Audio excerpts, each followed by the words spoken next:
नमस्कार, मैं प्रदीप ठाकुर। आप देख रहे हैं आज़ाद भारत न्यूज़। हम आज खड़े हैं महू के न्यू सिग्नल बिहार गैंगला खेड़ी जगह पर, जहां पर यहाँ पर करीबन 150 से ज़्यादा आर्मी के परिवार रहते हैं। और आर्मी के तो ठीक, यहाँ पे जनरल से लेकर कर्नल तक बड़े बड़े पदाधिकारी रहते हैं जो रिटायर्ड हैं। यहाँ पर उनका निवास है, लेकिन उनकी समस्याएं 10 सालों से जस की तस बनी हुई हैं। उनकी समस्याएं दूर नहीं की गई।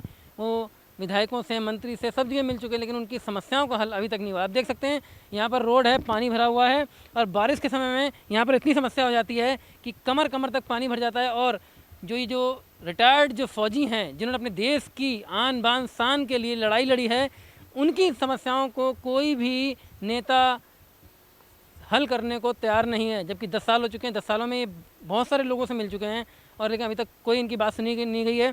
हमारे साथ मौजूद हैं यहाँ पर जो कर्नल हैं, रिटायर्ड कर्नल हैं आर्मी के, उनसे बात करेंगे उनकी क्या समस्या है। सर बताइए, क्या समस्या आ रही है? देखिए, हम 10 साल से हैं यहाँ पर। 80 साल से ऊपर और उसकी ज़्यादा उम्र के आर्मी ऑफिसर्स और सिपाही यहाँ रहते हैं। और यहाँ पर की सड़क की हालत आप देख रहे हैं। यहाँ बरसात में इतना बुरी हालत हो जाती है कि आदमी चल नहीं सकता। इमेजिन कीजिए, बीमारी की हालत में अगर किसी को इवैक्यूएट करना है, किसी को हार्ट अटैक होता है, किसी को इमरजेंसी ट्रीटमेंट चाहिए या कहीं अस्पताल ले जाना है, तो उसके लिए कितनी कठिनाई होती होगी। तो ये, और इसके अलावा एडमिनिस्ट्रेटिव प्रॉब्लम है। हम घर से नहीं निकल सकते, बहुत पानी है, कारों में कहाँ तक हम जाएंगे। तो ये हमारी रिक्वेस्ट है, हम्बल रिक्वेस्ट है इस गवर्नमेंट से, एडमिनिस्ट्रेशन से, जो भी अथॉरिटीज़ हैं इससे कनेक्टेड, वो कृपा करके इस समस्या पे ध्यान दें और जितनी जल्दी हो सके हमें एक यहाँ सड़क बनवा दें। आपने देश की रक्षा के लिए पूरा जीवन बलिदान कर दिया, अपना जीवन दे दिया, और आप बुढ़ापे में आपकी इतनी समस्याएं हैं। मैंने 48 साल नौकरी किया है। ये लेह लद्दाख में जहाँ पर जंग चल रही, वहाँ पर भी मैंने 2 बार नौकरी की है। 62 की लड़ाई के बाद भी मैं वहाँ पर था। और ये जो फेमस लड़ाई लड़ी थी, जहाँ शैतान सिंह, मेजर शैतान सिंह को इन्होंने परमवीर चक्र दिया था, जहाँ चाइनीज़ को हमने उठा के पटक के मारा था, हाथों हाथ लड़ाई हुई थी। और 1967 में सिक्किम बॉर्डर के ऊपर चाइनीज़ के साथ हमारी हाथापाई हो चुकी है। तो ये मैंने 2 गंदे एक्शन देखे हैं। और उस वक्त देखिए, हम देश के लिए खड़े हुए और लड़े बिना जान की परवाह किए। और मैं बहुत भावुक हूँ, इमोशनल हूँ। जब ये कहानी सुनाता हूँ तो मेरा गला रोक जाता है कि हमारी सरकार हमारे लिए इतना नहीं कर सकती है। ये तो मिनिमम देखिए, आप गांव के अंदर जाइए, पंचायत लोगों ने सड़कें बना के दे दी है। छोटे छोटे तबके के लोग हैं, क्लास 4 आदमी, हम लोग क्लास 1 रिटायर्ड होने के बावजूद भी इस समस्या से जूझ रहे हैं। मैं चाहता हूँ मेरी आवाज़ मेरे थ्रू, आपके माध्यम से, एक हम्बल तरीके से हाथ जोड़ के प्रार्थना है मेरी कि जो भी अथॉरिटीज़ हैं कृपा करके इस पे ध्यान दें।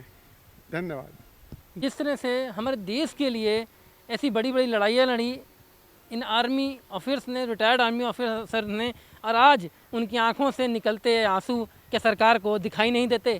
कैमरा पर्सन पवन वर्मा के साथ प्रदीप ठाकुर, आज़ाद भारत, महू।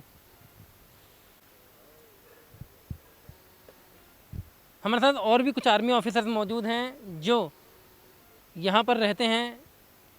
उनसे हम जानेंगे कि क्या समस्याएं हैं इस रोड को लेकर। जिस तरह से आपने देखा कि कुछ जो पहले हमने जिन आर्मी ऑफिसर से बात की, उनको इस समस्या को लेकर उनकी आंखों में आंसू तक आ गए। हम और भी जो आर्मी ऑफिसर हैं उनसे बात करते हैं कि क्या समस्याएं हैं, कितने सालों से ये समस्या को झेल रहे हैं ये लोग। सर बताएं, क्या समस्या आ रही है रोड को लेकर? देखिए सर, ये जो कॉलोनी है, इस कॉलोनी में 90% सेना का अधिकारी है। रिटायर्ड सेना के सीनियर सिटीजन्स यहाँ निवास करते हैं। यहाँ पे इस जगह पे हमने अभी 20 साल से सड़क नाम की चीज़ नहीं देखी है। यहाँ के टैक्स हम सबसे पहले भरते हैं। हमारा इस इलाके के जो लोग निवासी हैं, इनका भारत की जीडीपी में सबसे ज़्यादा योगदान है। इनकम टैक्स पे ही सारे हैं। हम लोग सब्सिडी नहीं लेते हैं, आयुष्मान नहीं लेते हैं, लेकिन देश को पैसा दे रहे।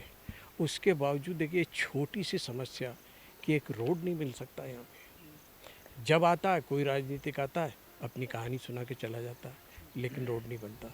और इस उम्र में अगर आदमी इस ऊबड़ खाबड़ जगह में गिर जाए तो 60 साल के बाद हड्डियाँ नहीं जुड़ती हैं। तो हमारी एक ही समस्या है कि यहाँ पे रोड होना। नर्मदा हमें नहीं है, नर्मदा हमारे लिए नहीं, सैनिटेशन हमारे लिए, ये सारी व्यवस्थाएं हमने खुद करी हैं। तो एक मूलभूत सुविधा जो है रोड की, वो तो मिलनी चाहिए। सर आपने कई लड़ाइयाँ लड़ी होंगी, बहुत सारे देश के लिए अपने कहीं ना कहीं अपने शरीर में गोलियाँ भी नहीं, बहुत सारी चीज़ें की होंगी, लेकिन क्या आज जो आपका बुढ़ापा है आपका रिटायरमेंट के बाद का जो समय अब कैसा कट रहा है, क्या लगता है? जैसा कि अभी मिस्टर ठाकुर ने बोला, पहले तो हम रोड के बारे में बताएंगे। जैसा मिस्टर ठाकुर ने बोला है, मैं कर्नल शाह हूँ, धीरज शाह। यहाँ पर हम लगभग 17 साल से रह रहे हैं। तो हम लोगों का सामूहिक एक ही रिक्वेस्ट है प्रशासन से कि ये रोड ठीक कर दी जाए, और इसके अलावा अगर और भी कुछ काम कर सकते हैं, चाहे ड्रेनेज हो, चाहे लाइट सिक्योरिटी लाइट का इंतज़ाम हो, तो हम बहुत बहुत धन्यवाद प्रशासन को अगर ये सब इंतज़ाम हो जाए। और आप खुद ही देख रहे हैं कि किस हालत में है।